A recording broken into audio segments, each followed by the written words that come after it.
PTI का long मार्च लाहौर से निकलने को तैयार। लिबर्टी चौक पर कारकुनों की आमद का सिलसिला जारी। इमरान खान लॉन्ग मार्च की क़यादत करेंगे। पीटीआई रहनुमा असद उमर कहते हैं कि किसी को फतह करने नहीं निकल रहे।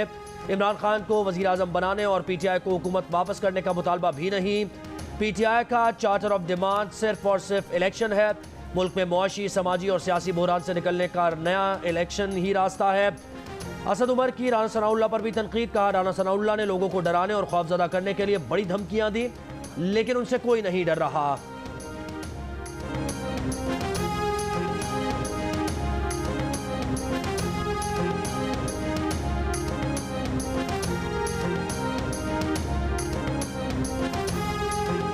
राना सनाउल्लाह ने बड़ी धमकियां दी, लोगों को डराने की कोशिश की, उनसे डर कोई नहीं रहा। तो इसलिए वो कह रहे हैं यार मेरे से तो डरता नहीं, मेरी बड़ी मैंने मुझ भी रखी, ताऊ भी दिए, लेकिन नहीं डर रहे लोग। तो वो कह रहे हैं शायद वर्दियों से डर जाएं। और ये कौम जो है ये उस वर्दी से इश्क करती है, वो वर्दी से डरती ही नहीं है। किसी जत्थे को इस्लामाबाद पर चढ़ाई का मौका नहीं देंगे। बुरी नीयत से आने वालों से सख्ती से निपटेंगे। वफाकी वजीर दाखिला राना सनाउल्लाह ने खबरदार कर दिया। कहा, इमरान खान अगर इस्लामाबाद पर चढ़ दौड़ने आ रहे हैं तो ऐसे अंजाम से दो चार करेंगे कि कोई दोबारा जत्था कल्चर की सोच नहीं रखेगा। पुरअमन एहतजाज अदालत की मुकर्रर करदा जगहों तक महदूद होना चाहिए। अवाम को झूठ और फ्रॉड बयानियां घोल कर पिलाया जा रहा था। डीजीज की प्रेस कॉन्फ्रेंस से लोगों को हकीकत का पता चला। राना सनाउल्लाह का अपने खिलाफ महकमा एंटी करप्शन की कार्रवाई में नाकामी पर इमरान खान को पंजाब हुकूमत को खत्म करने का मशवरा।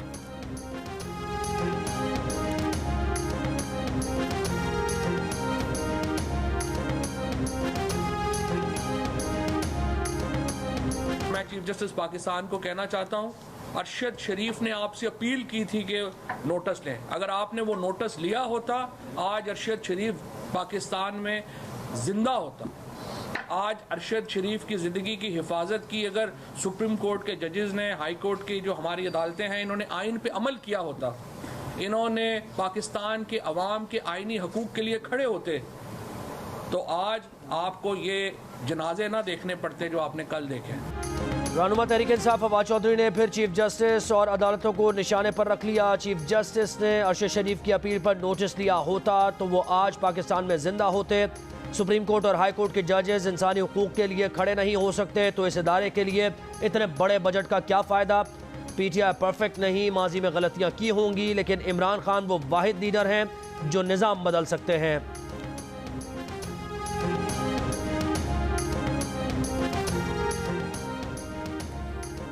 अरशद शरीफ कत्ल की तहकीकात के लिए 2 रुकनी फैक्ट फाइंडिंग टीम केन्या के 15 रोज़ा दौरे के सिलसिले में दोहा पहुंच गई।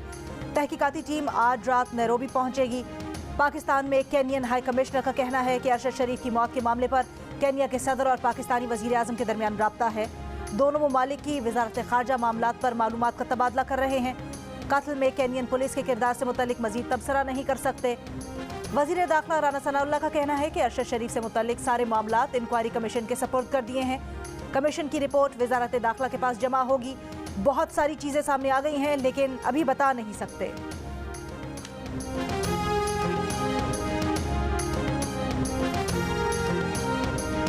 अमेरिका से हमें ताल्लुकात बिगाड़ने की क्या जरूरत थी? अब उसको हम दोबारा ठीक करने के लिए कोशिश करें, क्योंकि हमें इस दुनिया में बसना है। प्लीज ट्राई टू अंडरस्टैंड कि हम इस वक्त कशकोल लेके जाते हैं और हम खाम खा जाके अपना आ बैल मुझे मार, ये कहाँ की पाकिस्तानियत है? ये कहाँ की सियासत है? ये कहाँ की खिदमत है? मैं समझता हूँ कि ये हमें अपने जो गलतियों से, माजी की गलतियों से सबक हासिल करना चाहिए। अमेरिका के साथ ताल्लुकात बिगाड़ने की क्या ज़रूरत थी? पाक अमेरिका ताल्लुकात दोबारा ठीक करने की कोशिश कर रहे हैं। हम कशकोल लेकर जाते हैं, ये कहाँ की सियासत और खिदमत है? हमें माजी की गलतियों से सबक हासिल करना चाहिए। वज़ीर आज़म शहबाज शरीफ का पुलिस सर्विस ऑफ पाकिस्तान की पासिंग आउट परेड से खिताब। पीटीआई हुकूमत पर तनकीद करते हुए बोले, सऊदी अरब से अस्पताल का मंसूबा बतौर तोहफा मिला, लेकिन 4 साल में एक ईंट तो दूर की बात, प्रोसीजर भी आगे ना बढ़ सका। सऊदी वफ्द और वली अहद से भी इस ताखीर पर माफ़ी मांगी और 2 रोज़ में प्रोसीजर मुकम्मल कराया। सऊदी अरब क्या कहता होगा, ये ग्रांट भी इस्तेमाल नहीं कर सके।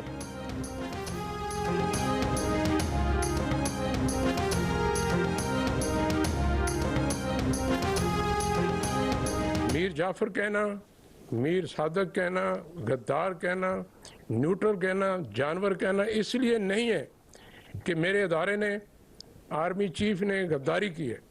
ये इसलिए भी नहीं है कि उन्होंने कोई गैर आइनी गैर कानूनी काम किया है। ये इसलिए है कि उन्होंने उनके अदारे ने गैर आइनी गैर कानूनी काम करने से इनकार कर दिया। आप रात की खामोशी में बंद दरवाज़ों के पीछे हमें मिलें, अपनी आइनी गैर आइनी ख्वाहिशात का इजहार करें, वो भी आपका हक है, लेकिन ये नहीं हो सकता कि दिन की रोशनी में उसी बंदे को आप गद्दार कहें। गैर कानूनी काम से इनकार पर न्यूट्रल जानवर मीर जाफर कहा जा रहा है। अगर आप समझते हैं सिपहसालार गद्दार है तो माजी में तारीफों के अंबार क्यों लगाए, गैर मुअय्यना मुद्दत के लिए मुलाजमत में तौसी की पेशकश क्यों की और आज छुप छुप कर क्यों मिलते हैं। ऐसा नहीं हो सकता कि रात को मिलें और दिन में गद्दार कहें। फौज पर इमरान खान के हमलों पर DGISI lieutenant general Nadeem Anjum का जवाब। कहा तहरीक अदम एतमाद नाकाम बनाने के लिए इमरान हुकूमत ने आर्मी चीफ को तौसी की पेशकश की जो उन्होंने ठुकरा दी। आर्मी चीफ चाहते तो अपनी जात के लिए फैसला करके 6-7 महीने बहुत आसानी से गुजार लेते, न कोई तनकीद करता न गलाजत उछालता, लेकिन उन्होंने मुल्क के हक में फैसला किया। गैर कानूनी काम से इनकार का फैसला सिर्फ आर्मी चीफ का नहीं, पूरे इदारे का था।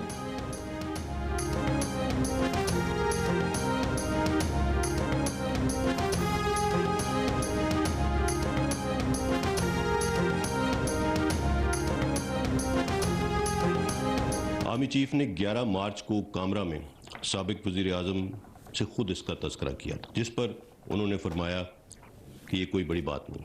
हमारे लिए ये हैरान कुन था जब 27 मार्च इस्लामाबाद के जलसे में कागज़ का एक टुकड़ा लहराया गया और ड्रामाई अंदाज में एक ऐसा बयानिया देने की कोशिश की गई जिसका हकीकत से दूर दूर तक कोई वास्ता नहीं था। ISI की साइफर से मुतालिक फाइंडिंग्स की किसी किस्म की साजिश को उनको उसके शवाहिद नहीं मिले। हम इन फाइंडिंग्स को कौम के सामने रखना चाहते थे, ताहम ये फैसला हमने उस वक्त की हुकूमत पर छोड़ दिया, लेकिन ऐसा नहीं किया गया, बल्कि मजीद अफवाहें और झूठी खबरें फैलाई गईं जिसका मकसद सियासी फ़ायदा हासिल करना और एक मखसूस बयानिया तश्कील देना था। आर्मी चीफ ने साइफर पर बात की तो इमरान ने कहा कोई बड़ी बात नहीं, फिर 16 दिन बाद जलसे में कागज़ का टुकड़ा लहराकर हैरान कर दिया। DGISPR lieutenant general Babar Iftikhar की प्रेस कॉन्फ्रेंस। कहा साइफर और रजीम चेंज का इमरान खान का बयानिया मनगढ़ंत है। ISI ने भी नेशनल सिक्योरिटी कमेटी को बताया कि साजिश के कोई शवाहिद नहीं, चाहते थे कि ISI की फाइंडिंग्स कौम के सामने रखें, लेकिन हुकूमत नहीं चाहती थी कि यह हक़ाइक़ सामने आए। सफ़ीर की राय को सियासी मकासद के लिए इस्तेमाल किया गया। बयानिए के फ़रोग़ के लिए अफवाहें और झूठी खबरें फैलाई गईं ताकि तहरीक अदम एतमाद को रजीम चेंज का हिस्सा साबित किया जा सके। फ़ौज की लीडरशिप को निशाना बनाया गया, हर चीज़ को गद्दारी और रजीम चेंज से लिंक कर दिया गया। ARY ने पाक आर्मी और लीडरशिप से मुताल्लिक़ झूठे और साजिशी बयानिए को फ़रोग़ देने के लिए स्पिन डॉक्टर का किरदार अदा किया।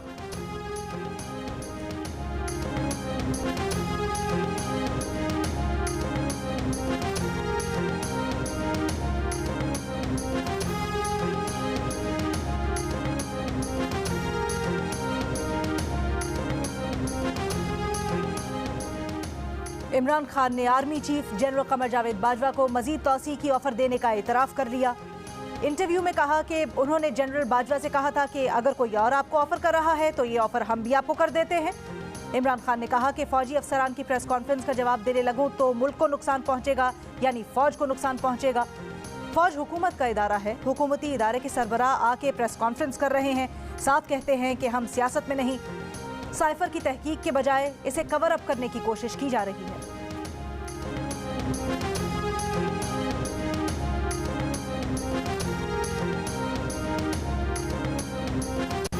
जब ARY न्यूज़ के senior executive vice president Amad Yusuf से तहकीकात की गई तो मालूम हुआ कि ARY के chief executive officer mister Salman Iqbal ने शहबाज गिल की गिरफ्तारी के फ़ौरन बाद अमाद यूसुफ को हिदायत दी कि अरशद शरीफ को जल्द अज जल्द पाकिस्तान से बाहर भेज दिया जाए। हमारी इतला के मुताबिक किसी ने सरकारी सतह पर अरशद शरीफ को दुबई से निकलने पर मजबूर नहीं किया। इन तमाम हालात व वाक़यात में ARY के chief executive officer Salman Iqbal साहब का जिक्र बार बार आता है, लिहाजा उन्हें पाकिस्तान वापस लाया जाना चाहिए और शामिल तफ्तीश करना चाहिए। अरशद शरीफ से मुताल्लिक़ थ्रेट अलर्ट KP हुकूमत ने 5 अगस्त को जारी किया। सिक्योरिटी इदारों या वफाकी हुकूमत से कोई इन्फॉर्मेशन शेयर नहीं की। शायद थ्रेट अलर्ट का मकसद अरशद को मुल्क छोड़ने पर मजबूर करना था। DGISPR की press conference. Lieutenant general Babar Iftikhar ने कहा शहबाज गिल की गिरफ्तारी के फौरी बाद ARY के CEO सलमान इकबाल ने अरशद शरीफ को बैरून मुल्क भिजवाने के लिए senior executive vice president Hammad Yusuf को हिदायत दी। अरशद शरीफ पेशावर से 10 अगस्त को दुबई रवाना हुए। KP हुकूमत ने अरशद को एयरपोर्ट तक मुकम्मल प्रोटोकॉल दिया। अरशद शरीफ कत्ल केस में ARY के सलमान इकबाल का नाम बार बार आ रहा है। सलमान इकबाल को वापस लाकर शामिल तफ्तीश करना चाहिए।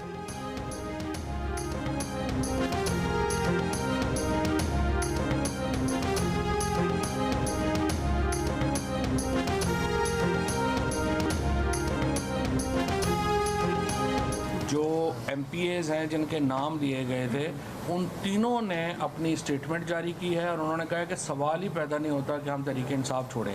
जिसने सियासी खुदकुशी करनी है वो इमरान खान को छोड़ेगा, इसके अलावा कौन छोड़ेगा? या फिर रेट बहुत हाई होगा तो वो तो फिर एक अलग बात है। PTI, PDM, PTI, क्या पंजाब में एक बार फिर हुकूमत बदल जाएगी? PTI के खुरम लगारी का पार्टी छोड़ने का फैसला। मजीद 5 अरकान ने पंजाब असम्बली का भी पार्टी छोड़ने का दावा। कहा अगले 3-4 दिन में असम्बली से मुस्ताफी हो सकते हैं। फवाद चौधरी कहते हैं जिसे सियासी खुदकुशी करनी है वही इमरान को छोड़ेगा। अगर कीमत बहुत ज्यादा लगी तो अलग बात है।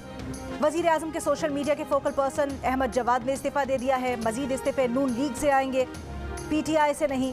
वफाकी वजीर दाखिला राना सनाउल्लाह का कहना है पंजाब में गवर्नर राज का कोई फैसला नहीं हुआ, फिलहाल ऐसी कोई समरी नहीं भिजवाई गई है।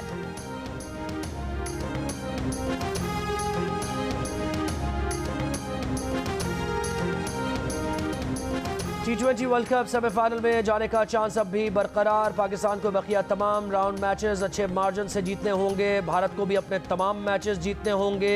यही नहीं, पाकिस्तान को ये दुआ भी करनी होगी कि बांग्लादेश जिम्बाब्वे को हरा दे। टीम पाकिस्तान एक बार फिर अगर मगर की सूरत हाल से 2-4 इवेंट में रहने के लिए अपनी परफॉर्मेंस के साथ दूसरी टीम्स की कारकर्दगी और बादल ना बरसने का चैलेंज भी दरपेश।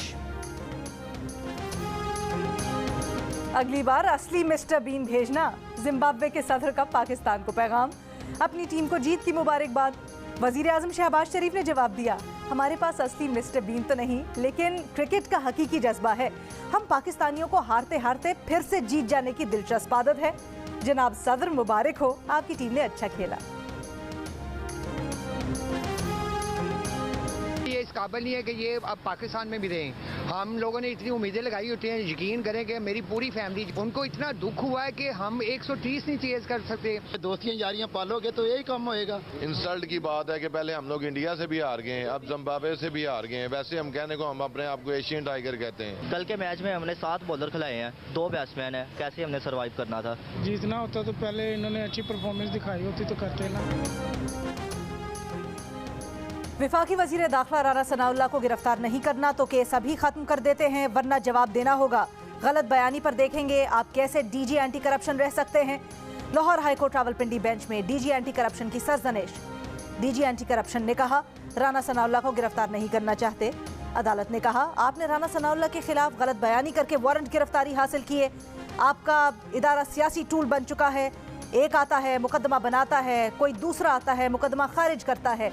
सियासतदानों को अपनी लड़ाइयाँ खुद लड़ने दें, इदारे किसी का आला ना बने। अदालत ने राना सनाउल्लाह की दरख्वास्त निपटाते हुए मातहत अदालत को केस भेज दिया।